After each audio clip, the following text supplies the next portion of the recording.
สบายดีขอต้อนรับประธานเข้าสู่ช่อง MT Channel สำหรับมื้อนี้พวกเราก็จะพาทานไปเลาะเลียบ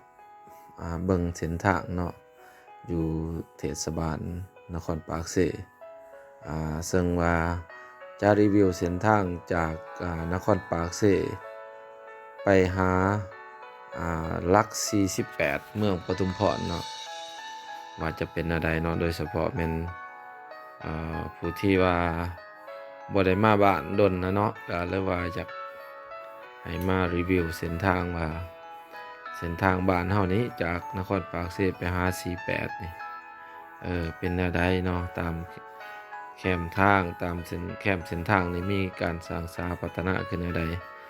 อยากเบิ่งภาพสีสันบรรยากาศตามถนนหนทางเนาะตามเส้นทางบ้านเฮาครับ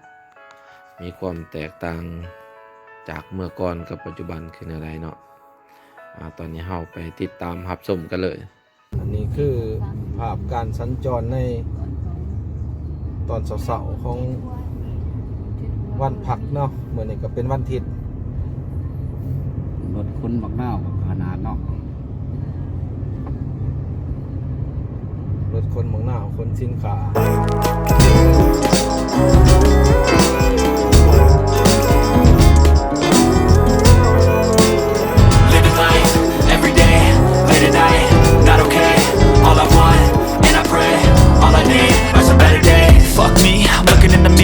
So foggy, but I've never seen clearer. I don't really think anyone can save me, and honestly I'm not really sure I want saving. I like to be my own worst enemy. There's no risk if you don't try at anything, so I'ma just keep buying everything. See you in the next life, have to be a better me. I don't think that my head's on straight, gotta flip it and grip it and go and get an x-ray. What's wrong with me? I just feel weight pushing on my chest and it squeezes till I suffocate. Better change my mindset, meditate. It's pretty cool that I'm alive and have better days. I could walk, see, hear, I should celebrate. Think I could change my mind, maybe elevate. Living life, every day, late at night, not okay. All I want, and I pray, all I need are some better days. Yeah, all I need are some better days. Is all I want, and I pray, I believe in the better days. Kinda stuck between a rock and a hard place. Do I work hard or live at my pace? You're only young one, yeah that's all great, but I also want a future where I'm okay. Living life is doing lots of cocaine. Wait no, it's living with no shame. Wait no, it's sleeping in on Sundays. I guess it's different for each of us and that's okay. But I just wanna be happy. How to get there? Glad that you asked me. I think it's different for everyone. Some of us need work, others need fun. Some of us need purpose to overcome. But try to do what you love when it's said and done. Cause there's so many differences in each of us. Trust your gut, it can show you what you want. Living life, every day, late at night, not okay. All I want, and I pray, all I need are some better days. Yeah, all I need are some better days. It's all I want, and I pray, I believe in a better day. Living life, every day, late at night, not okay. All I want, and I pray, all I need are some better days. Yeah, all I need are some better days. It's all I want, and I pray, I believe in a better day.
กับทางเมื่ออัตตปือสารวันเสกอง เปิดมาเป็นชุดเขตนครปากเซ่และเขาสู่เขตเมืองบาเจียงวันนี้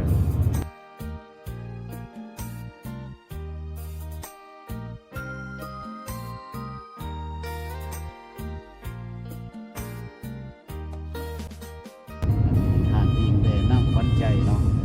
ก็กินอยู่รสชาติหาทานอะไรมากต้องลองมาซีมเบิ่ง เลยค่าสนับสนุนจัดการแน่นอนสนับสนุนลงสองเลย มันกันเพิ่นเห็นก็นั่งควันใจเห็นก็บางเทื่อก็สิมาเวเพิ่นก็สิบางเทื่อก็สิบ่ได้จ่ายเงินดอกค่าอันนั้นโฆษณาสวยเนาะ ที่ว่าอากาศก็ค่อนข้างดีมื้อนี้เนาะบ่แดดแล้วก็เป็นสีครึมๆที่ว่ามันก็สภาพอากาศก็เป็นใจ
การสัญจรก็แออัดน้อยหนึ่งเนอกเพราะว่าที่นี่ก็เงินบุญตามบุญสิบตักบุญเสบาตตามของประเพณี เขตบาลัก13เนาะ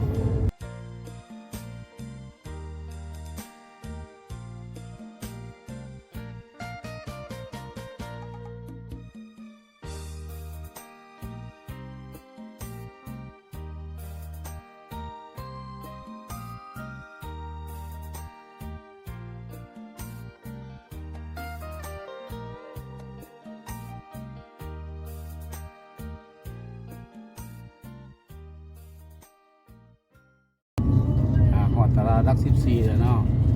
อันนี้เป็นตลาดลัก14 คือว่าตลาดรัก เมืองบาเจียง 14นี่ก็ถือว่าเป็นตลาดที่พัฒนาไว้ที่สุดถือว่า ตลาดซุ่มซ่นเนาะ ซุ่มซ่นมาบริการดี แต่ก่อนก็เป็นตลาดน้อย ของบ้านนะ ๆตลาดบ้าน แต่เดียวนี้ก็มีการพัฒนาขึ้น รวมระดับขึ้นเนาะ ระดับ จาก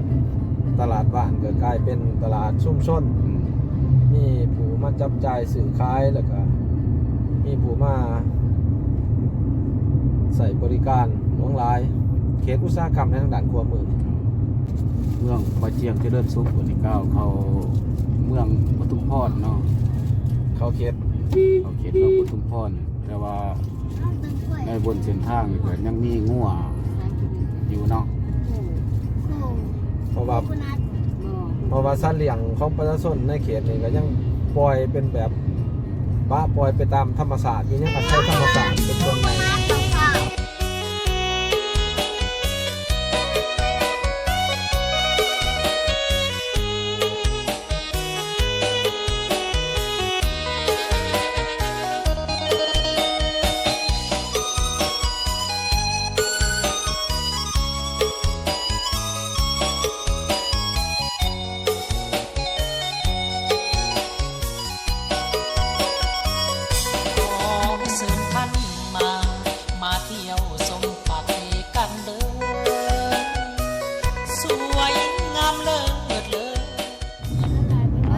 อนนี้กำลังฮอดอ่า เขตบ้านบางเรียง เขตบ้านบางเรียงเนาะ รักษาศีล นักษาสีที่ว่าเขตบ้านนี่ก็ถือว่าก็แม่นพื้นฐานหรือว่าอันนั้นสินค้าหลักๆก็แม่นมันแก้วสะเภาเนาะหลักๆก็แม่นมันแก้วสะเภานั่นแหละหลังจากเก็บเกี่ยวเขาหน้าปีสำเร็จแล้วพวกเขาจะได้ปลูกมันแก้วสะเภาขายในส่วงฤดูแล้งเนาะที่ว่าทานได้ไกลไปไกลมากก็จะเห็นปัดส้นพ่อแม่เพื่อนส้นเนาะขายมันแก้วสะเภาตามขอบเส้นทาง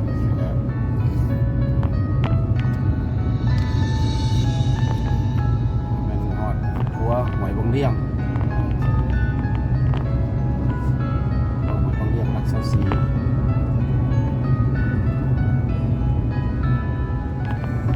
มาหอดนี่ครับมีฝนตกเนาะเขาเขตปทุมพรเพราะว่าจะฤดูฝนเริ่มมีฝนตกภายหลังที่ว่าฝนตกมาหลาย บรรยากาศแถวนี้ก็ดีเนาะคือว่าสองผักข้างแม่นเต็มไปด้วยต้นไม้คือว่ากระสอบแล้วก็พุ่ง ดีเลย ดินเดน คงควบอุดมสมบูรณ์เนาะ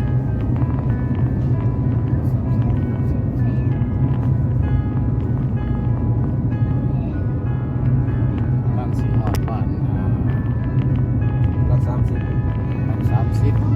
ทางเขาบันม่วงแต่ก่อนก็แม่นขามไปบันผู้จะประซักก็แม่นมาทางนี้เนาะเดินทางมาจากปักเซจากใช้กระตามที่ไปนมัสการบันผู้ก็ต้องได้มาขามเพื่อที่บ้านม่วงเนาะเดี๋ยวนี้ถือว่าวันในสูงมาทางนี้เนาะ คือว่าเส้นทางนี้บ่ได้ค่อยนำใส่ไปทางวัดผู้ว่าครับเพราะว่าเบื้องนั้นมีเส้นทางไปทางปนทองหมดเลยนะครับ 30แล้วทางเขาบันผู้จะประซักมรดกโลกบันผู้จะประซักเนาะ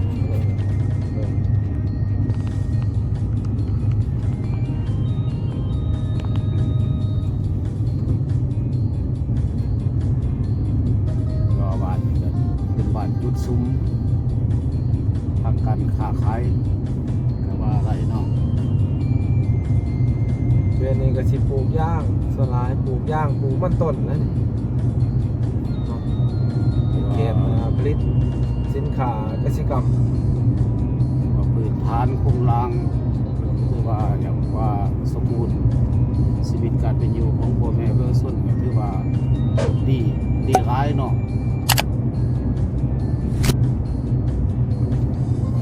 การใช้ชีวิตถือว่าติดพันกับธรรมศาสตร์ยังครบยังเกียรติกินกับแม่นไหลเนาะเพราะว่าเป็นระบบนิเวศดีดังที่ท่านเห็นนี่มันต้นไม้ต้นตอกก็ถือว่าสมบูรณ์แบบสองข้างทางเนาะได้สัมผัสกับออกซิเจนสด ขายมือก็ยังมันฟาร์มหมูกันเนาะเจะเลิกฟาร์ม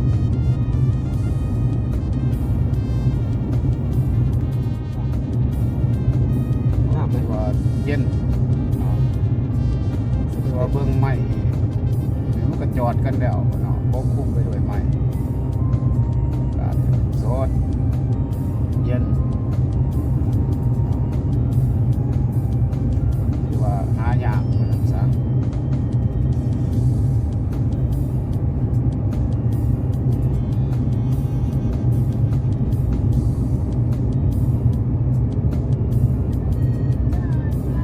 คือว่าหอดรัก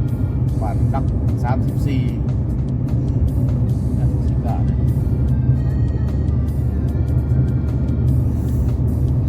คือว่าบ้านผู้ลมพัด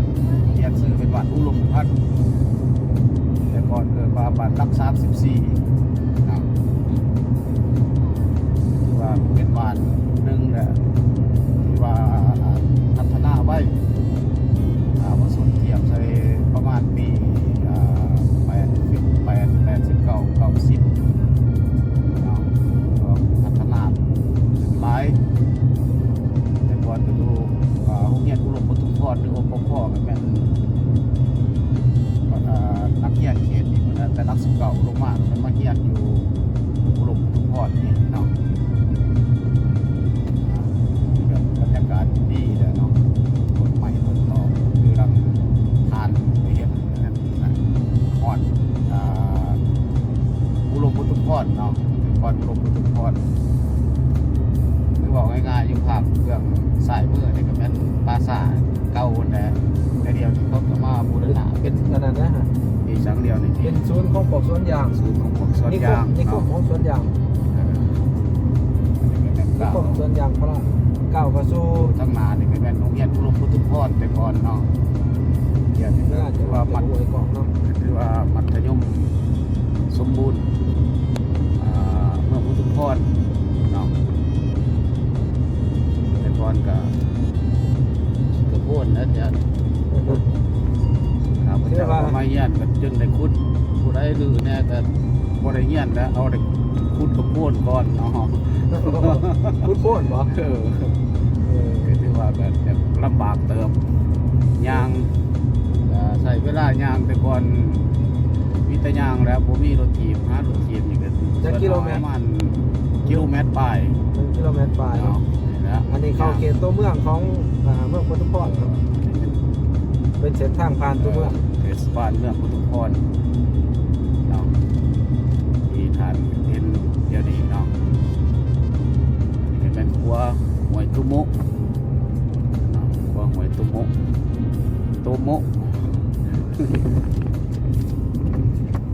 เป็นเทศบาลเมืองปทุมพรเนาะ สำนักงานเมืองก็สิอยู่ซ้ายมือ สำนักงานก็เป็นอยู่สายมือนี้เนาะแต่ว่ากล่องเขามันก็ป่วยอย่างไรปันไหนเพราะว่ารา เป็น คา ค้าตายมันบ่เป็นค้า ราคามันก็อวยระบบปูโตบ่ได้เนาะบ่ได้พวกปิดหม้อปิดใหญ่บรรดาทานก็เลยว่าเก็บภาพ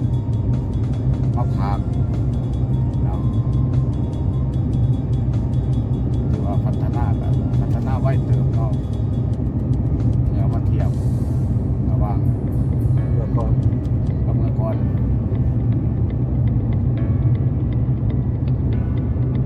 เขตนี้ก็สิเป็นเขตตลาดเนาะ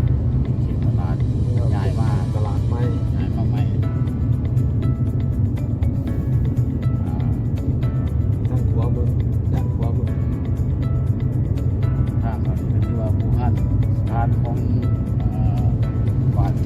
โตโมะเป็นนี่ประธาน ทางบ่ห้าง ผู้ฮั่นโดยเฉพาะแม่ผู้พุ่งว่าทางเขาหน้าล้านนะครับหน้าล้าน